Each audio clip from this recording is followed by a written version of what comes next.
Je suis Fanta Cissé, une militante engagée pour les droits en santé sexuelle et reproductive des adolescents et des jeunes, blogueuse, web activiste, militante pour les droits humains.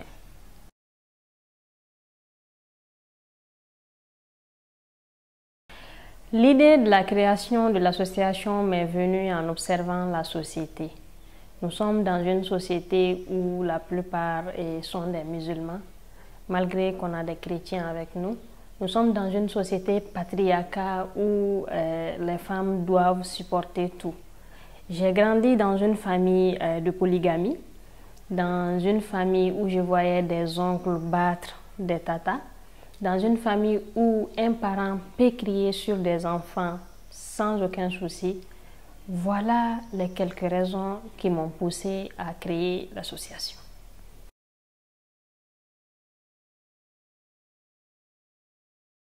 L'Action pour le conseil et l'orientation des jeunes est une association apolitique d'abord à but non lucratif. L'association travaille sur tout ce qui est sensibilisation sur les droits en santé sexuelle et reproductive des adolescents et des jeunes, mais aussi sur les questions de violence basées sur le genre. L'Action pour le conseil et l'orientation des jeunes travaille également sur tout ce qui est conseil, coaching et orientation des jeunes couples. Nous intervenons également sur la nutrition de la femme enceinte et de l'enfant de moins de 5 ans.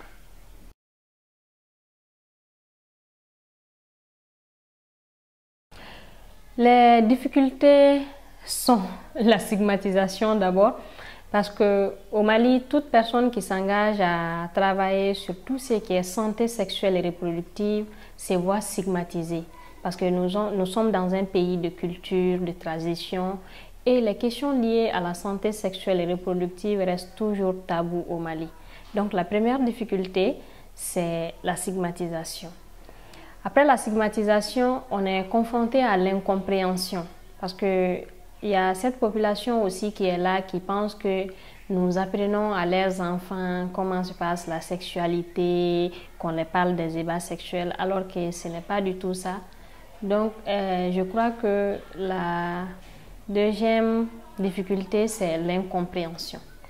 Après l'incompréhension, il y a les barrières sociaux et culturelles, traditionnelles et religieuses.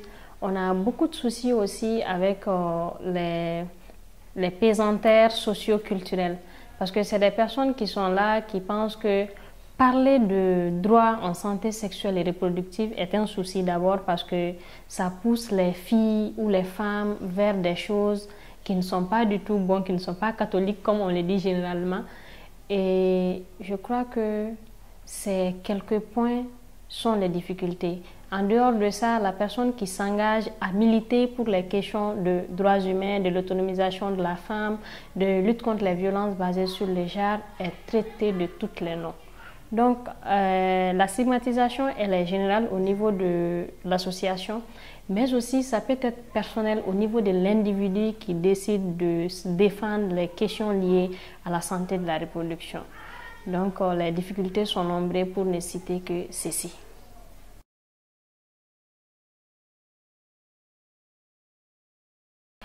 Le message que j'ai à lancer d'abord s'adresse aux autorités politiques.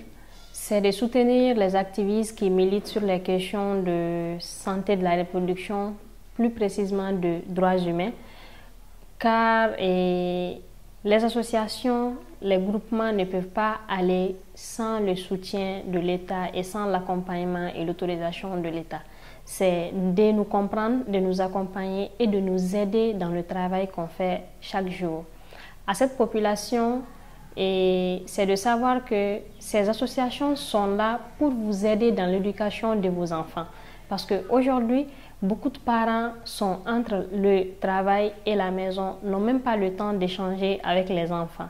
Et les associations comme ACOI sont là pour pouvoir mieux vous aider à éduquer vos enfants, surtout sur des thématiques que vous ne jugez pas nécessaires à aborder avec ses enfants, notamment sur les questions de puberté, de l'hygiène menstruelle, de santé de la reproduction de façon générale.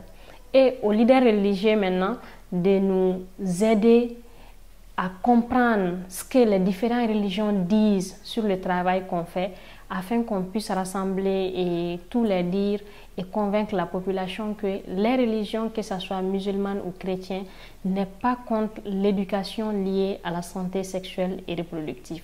Mais aussi de dire que la religion est surtout contre les violences basées sur le genre, plus précisément les violences faites aux filles et aux femmes.